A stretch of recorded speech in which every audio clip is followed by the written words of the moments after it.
It's not easy to find two places that are so indicative of what history of heritage of flavor really is all about. But in Milwaukee, those two places are Usinger's and Karl Ratzsch's.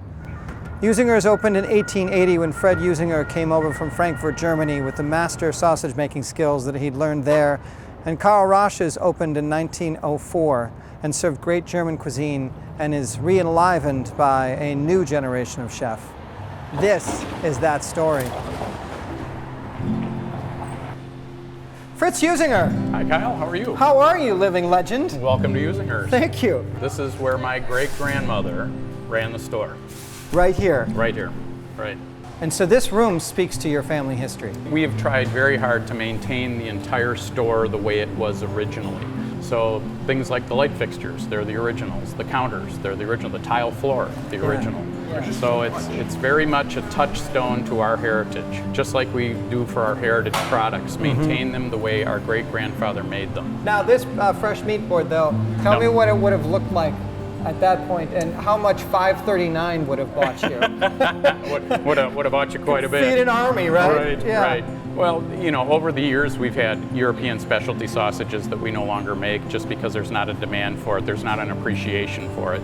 We probably made 6 or 7 different kinds of liver sausage with pistachio nuts and diced fatback and things like that. All those sorts of really highly specialized items have gone by the wayside. When there was a European population that grew up on those products, right, they enjoyed them. So I have 2 questions for you now that I've actually had a chance to really engage you. Explain these murals, which I adore, and what's with the elves? Well, the murals in the store tell the travels of the elves in their sausage-making exploits. And it basically starts on the north wall and ends on the south wall. And the last panel, translation is all in a dream. So this is the elf's dream of his sausage-making exploits. Got it. Fritz, as we're talking, I've been watching this door open and close over your shoulder, and it looks like the Fort Knox of sausage. Well, that's where we keep all of the inventory for the retail store here. Can I go back and touch a sausage gold bar? We'll give you a peek. Yeah, cool, okay. Right this way, Kyle. Wow. Different sausages from the factory for the retail store. Liverwurst pate? Yes. This is gold. This is the best. A great source of iron and vitamin E and all kinds of stuff. So you can say whatever you want about vitamins and minerals, but this is just grandmotherly love right here. This is the standard. There are probably 150, 200 different items in this cooler. This is coming home with me is what this is. Right. I kind of have goosebumps right now. It's really cool. It is amazing. But we should go see the sausage making operation. Rest of the plan. Lead the way. Okay. Lead the way. Okay. Great.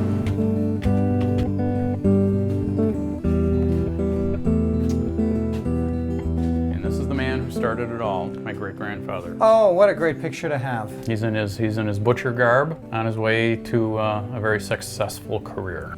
Well, let's see where his tradition carries through to today, huh? We will go to the sausage kitchen and we'll have a little walk around there. I love that you call it a kitchen, even though thousands of pounds of sausage are made there daily. Yeah. But it's a big kitchen. All right, cool. Whoa, Fritz! This is a lot of sausage! How about the aroma? Holy cow! This is like the Fort Knox of smoky links. Bacon, bratwurst, hams, Canadian bacon, knack links, Franks, pre-cooked bratwurst. Pre-cooked brats. All of my friends are here. Right, exactly. All waiting to be packaged, all chilling down. It's all been cooked, it's chilling now. And when it's under 40 degrees internally, then it will go to the packaging room. Wow, this is really cool. Holy sausage! Right. Look at this. Mountains of bratwurst. Mountains of bratwurst. Right. So we're here in our ready-to-eat packaging room, and all of the product that comes into this room has already been cooked. And this is hot dogs? These are beef frankfurters, right? Beef frankfurters. Correct. Wow. Below, what are you making? Those are big ham logs. Okay. So these are huge ham logs, and then they're going to get sliced? They get loaded into the slicer, and they'll be sliced and then vacuum packaged. Still a lot of handwork. Correct. Despite the automation, it's a lot of handwork. A lot of handwork still. Coming out of there, this smells great. This is probably my favorite part of the tour. No, we gotta go to the smokehouses next. That's the really cool part. Okay, all right. Now this smells good. Fritz, this is the tastiest smelling room you have taken me to so far. And here is where we do our smoking and our cooking of our narrow diameter product. So these are pass-through ovens. So the raw product goes in this side, cooked product gets pulled on the other side. It'll be smoked? Well, this is cooking. The smoking is actually done in these ovens down here. It's high technology. But you'll see our smoking is really low tech. So let's go see the smokehouses. Okay. So we're going to see one of our gravity pit houses. That is rich and smoky and delicious and a little overwhelming. So how far down does that floor go underneath? One story. So we smoke over an open fire. Yeah. And we're one of the very few companies left in the United States smoking in that manner. That's some good sausage smoke right there. Oh, this is cool. These guys, Franz, right on Silver Spring. Your Milwaukee sausage is smoked with Milwaukee hardwood sawdust. Franz buys sawdust from the furniture manufacturers. They've been making and selling sawdust into the sausage production since we've been in business. So this is our sausage kitchen.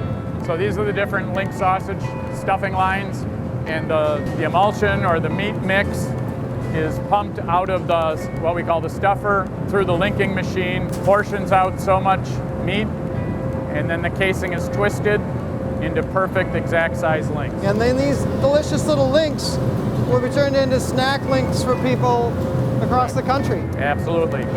So what's going on with this? It looks a little unique. This is a natural hog casing, correct. So aside from the flavorings, which are new and updated, this is how your great-grandfather or great-great-grandfather would have made sausages. Natural casings all the way. Right. Only thing he could have gotten, really. Right, that's all he would have had. Right, Yeah. It's natural casing. So is it fair to say, Fritz, that these are the actual Usinger's elves? Yes. Indeed. Fritz, this has been great. Kyle, we enjoyed having you visit us. Thank you. As much as I adore the process and the craftsmanship, I'm a little bit more keen on the cooked product. So I'm going to go to Karl Ratzsch's for a meal. Oh, you're going to have someone make it for you. Yeah, well, I know they've been appreciating your product for generations They've too. been a very loyal customer for a long, long time.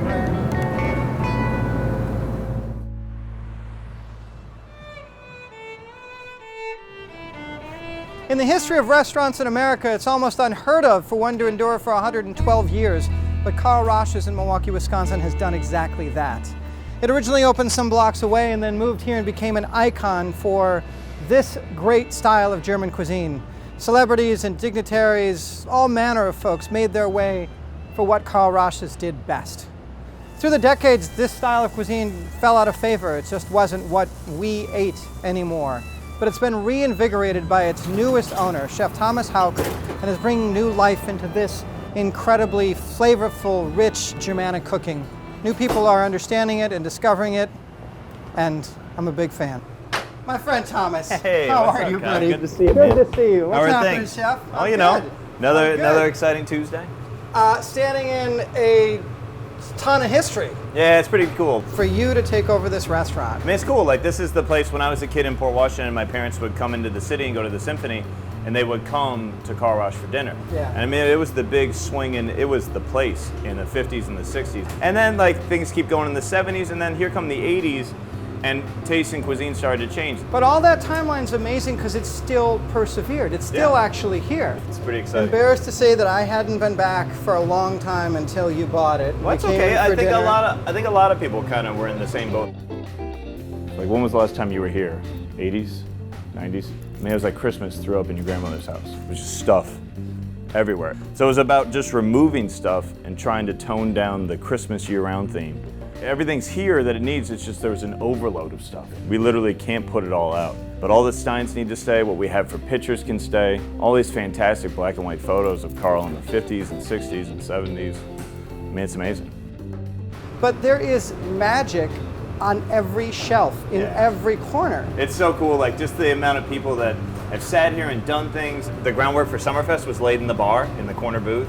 Like all these things that happen in the city. It's a name check place. So what are you going to throw down? I came in for a couple of meals. So like when you think of like Karl Ratzsch's, we like to, I mean, there is a classic German food that will always persevere. So like when we look at beef rouladen and Wiener Schnitzel and sauerbraten, and then we do some newer things that are, it's German food, but it's a little bit more tilted on its side with like sauerkraut fritters, but it's rooted firmly in German tradition, and that's what it's about. Okay, I'm gonna drop some fritters, and we're gonna make a rouladen. We're gonna have a good time. Drop some fritters. So in this case, we take our sauerkraut and we roll it with Emmenthal cheese, Oh, there they are. Landjäger, and bacon. Landjäger is like the German dried sausage that you would put in your pocket when you gotta go for a hike. I know, it's hunter sausage. Yeah, it's good. I know what Landjäger is. It's good stuff. And they're good. You could just eat it like this, but Yeah, but that would be... why go out to eat if This that's is the case? fine dining. Yeah, why go out to eat? So, a little salt, a little pepper, and then we add our fritter sauce right to it. A little bit of caper, mustard, vinegar, and then there's some secrets in there that we can't really divulge. Naturally. No, I would never ask. Yeah. So we have salad, we have fritters, and then we're gonna have a roulade. So it's like you're working your way through how a meal would go. Like, Yeah, right. Yeah, totally. And that's where this, my friend, may just drop off. Because like I said, Rolf Stallmeyer made it every year for Christmas. All right, so I've got some kraut fritters for you. Woo! Good luck for Grandma and the roulade. Right. And I got a house salad. Let's go in the dining room and we'll make some more food. Rolf Stallmeyer's looking down, wondering how this is going to go. I know, like I talked to Mama Rausch upstairs in the on the second floor when I look at her picture. I'm like, I swear, Mama, I'm doing my best. I'm trying. people are going to be okay. Yeah.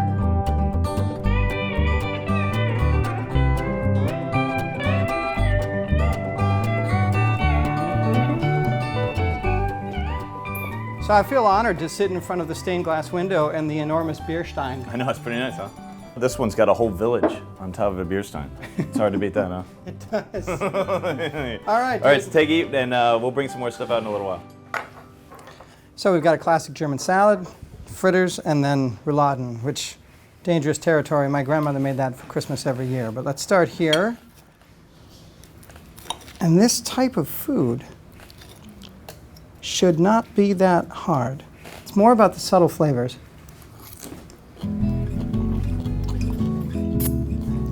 Salad is incredibly well balanced. It's bitter, it's bright, it's crunchy, it's soft and milky. Man, it's a great salad. It's Mama Rausch, patron saint of Karl Ratzsch. That's Karl. So if you were a big time like VIP, you could drink out of one of the horns. This is it on Water Street. This is Otto's. And then when he sold it to his daughter and her husband, Carl, and the plan was to have it look like a castle, but everything kind of fell apart when the stock market crashed in '29. And that's how old it is. Imagine all the people that had a cocktail here sitting there arguing with Senator McCarthy about communism at the bar. But Mama's our patron saint. There's many a night where we sit up here and talk to Mama. Tell her to help us out. This is a place where power brokers and celebrities and just good Milwaukee folk came for a terrific meal for over 100 years. And so when Chef Hauck and his team pull dishes like this together, they're really putting their ear to like a culinary echo and just crazy authentic. That's what this food is. That is a darn fine fritter. I'm going deep on these.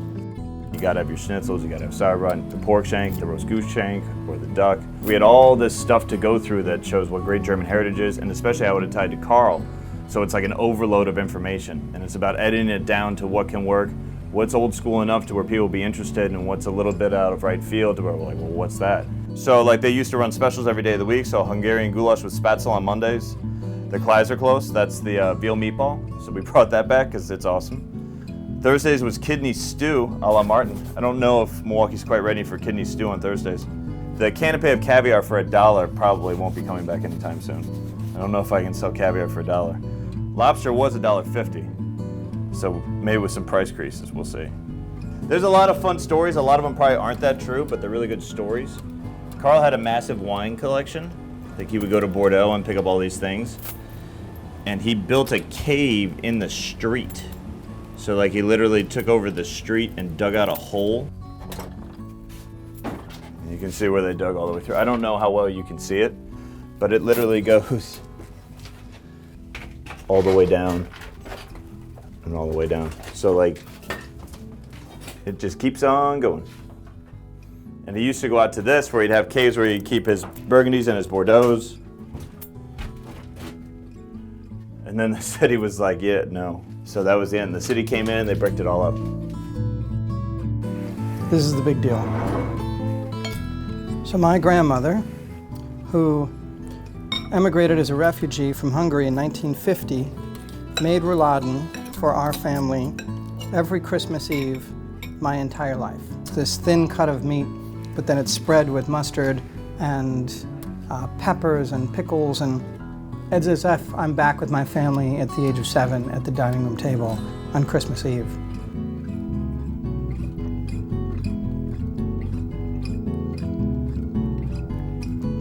Yeah, I'm done. I'm 7 years old again, and it's Christmas Eve. How did he like the rouladen? Did we beat Nana? You got a little verklempt? Yeah. You got a little verklempt, that's what we like to hear. So, a traditional German dish, like when you think of like German cuisine, is sauerbraten. Sauerbraten traditionally is horse, soaked in vinegar, red wine, spices, and herbs for 5 to 7 days to break it down and tenderize it.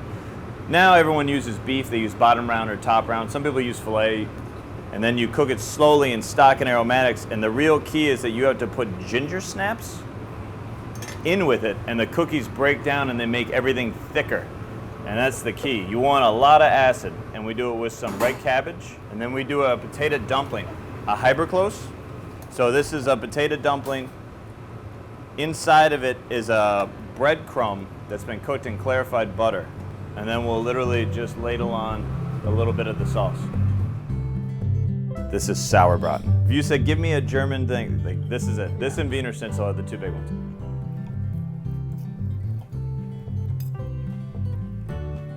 Gotta get a little bit of the dumpling, or you're not eating the braten. Here goes.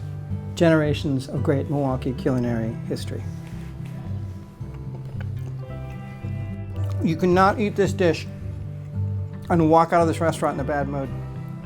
Man, the roast is perfect. The slight bite from the vinegar in the cabbage and the dressing. And then this terrific dumpling, which is like, it's like the way your bed feels at the end of a day when you're really tired, only as a food. It's that good. All I'm missing is a beer. When like you think of sausages, this is I think the two best things that Usingers make. So like Karl and Fritz Usinger were their buddies. So when the whole process started, I called up Usingers. I was like, look, like the two of you used to be thick as thieves, and that's something that we should do again. Like you guys do a great product, and their catalog is like 9 pages deep. They do a lot more than just brats. So we'll take these two to Kyle, see if we can't feed him until he pops. All right, so completing our trifecta, we have what I think is two of Usinger's absolute finest sausage, the Wieswurst and the Bockwurst. And that's a slow poached, beautiful sausage. And then the ultimate German schnitzel. That is a thing of beauty. So I know the crisp on the schnitzel is a thing that time honors, but you need to appreciate. So I'm going to flip these two. Perfect. That is so perfect. Well, good, man. I'm glad you That like crisp, you nailed it. Tell me, how do you poach these? We poach it. We make a pork stock. So the same way you would make a chicken stock, we use pork bones and pork necks. Flavor it with spices and onions, and then we just gently bring up the sausage. We don't want to give it any color, and we want it to have that perfect texture when you bite through it. So, and this is a cornerstone of classic German cuisine. But if the you, ultimate lunch. But if you come from somewhere and you don't understand that these sausages are perfectly cooked, they just weren't grilled, fried, etc., so they don't have that browning. Like, this is a whole cultural shift. We've Americanized the mass of sausage with our Johnsonville backyard brats. And that's a great thing. Like, they're really tasty. It's fine but on there's a crisp bun, but just like cooking fish, there's a lot of ways to do it. Right. You don't have to just throw it on the grill. Right. Yeah, like, that's one of those things where, like, we're not trying to reinvent the wheel. It's about honoring something that's important to a whole culture and our city. Yeah. And that's two things that work well together. Here's to that, dude. Cheers, buddy. Yeah. It's the boot. Das Boot. Don't forget when you get to the bottom, you gotta turn so the air bubble doesn't get you. Oh, I know all about the toe. It's delicious. All right, let's get sausage here. The snap of the casing when my fork went into it is unlike any other sausage I have ever sunk a utensil into. Oh.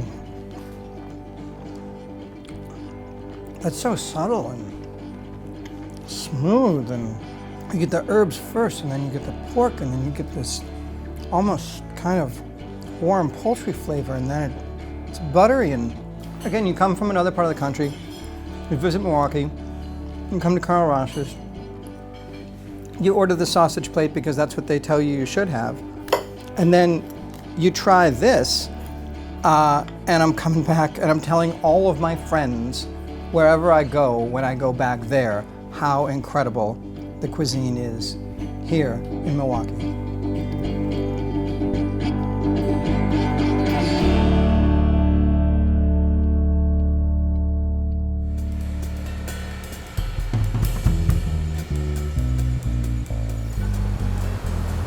So the kid that was raised on Laverne and Shirley and me really wants to put, like, I don't know, a little button or something inside one of these as it goes through. No. No. So this is where we make the smoke. Oh, that's an empty one. Yeah, I'll be on the blooper reel. So my new friend Ben came in, and he used to manage the place, and the stories that he could tell and the people that ate here. But they had the big Godfather powwow where Victor from Mater's, John Ernst came, and they all sat down and agreed that no one was going to have an entree lower than $3 on any menu. Nobody wanted to show anybody up. They're like, that's it, the pact is set, $3 an entree. It's like, sweet, I love it, $3 an entree. Wisconsin Foodie would like to thank the following underwriters for their support: Wisconsin Milk Marketing Board and the Dairy Farm Families of Wisconsin. Packaging your vision for food and beverage. American Kitchen Cookware is helping food lovers everywhere embrace their own culinary adventure. Outpost Natural Foods, a proud supporter of local, organic, and Wisconsin foodie. Society Insurance, small details, big difference. Potawatomi Hotel and Casino. The Wisconsin Department of Natural Resources. Lamers Bus Lines, providing Wisconsin with deluxe motor coach service, school busing, and more. Also, with support of the Friends of Wisconsin Public Television. Wisconsin Milk Marketing Board, representing the dairy farm families of Wisconsin, who fostered a proud history with generations of family-owned dairy farms, working to sustain the state's economy through job growth and providing acclaimed cheeses and other dairy products. Every product tells a story, and every story starts with a seed. Your story, your product, your company all started with an idea. Illing Company ensures you have the right packaging to help you proudly take your harvest to market. Illing Company is dedicated to packaging your vision. American Kitchen Cookware is proud to support Wisconsin Foodie in helping food lovers everywhere embrace their own culinary adventure. With cookware manufactured right here in Wisconsin, we're working every day to make people's lives better in and out of the kitchen.